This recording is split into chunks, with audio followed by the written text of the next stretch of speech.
What's the reason that we don't have difficult conversations? One of the reasons is fear, because we fear how the person will react. If it's in relation, if it's our parents, if somebody's coming out, maybe you come from a traditional family, you don't know what would be the reaction. Maybe at work, people don't know because they fear losing their job.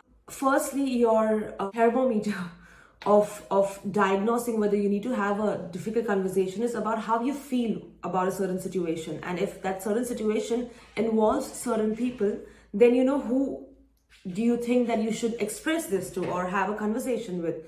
After you start from that point, you need to reflect, why is it that you're not having a difficult conversation? Besides fear, it's also, you'd be surprised, besides fear, it's also lack of time.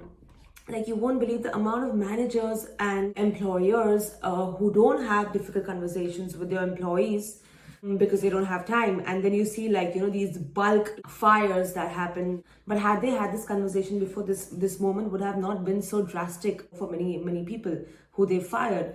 So yeah, lack of time is one of the things that people don't have, like difficult conversations. Comfort is one of the other reasons that people don't have difficult conversations, because they think that this part is okay, then why should I complain about the other? Like, I'm fine with this aspect of my partner or my job.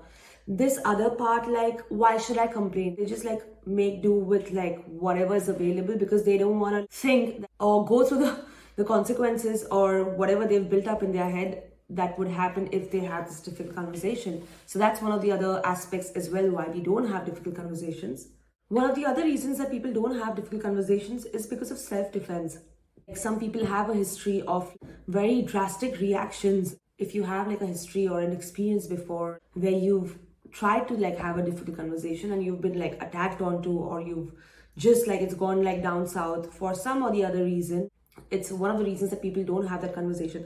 Also, like, many times they think that maybe the reaction of the person is going to be like so dramatic that they just don't want to go that road. So I think that, like, just being like safe and protected, like self-defense, is one of the reasons that people don't have, we people don't have difficult conversations. So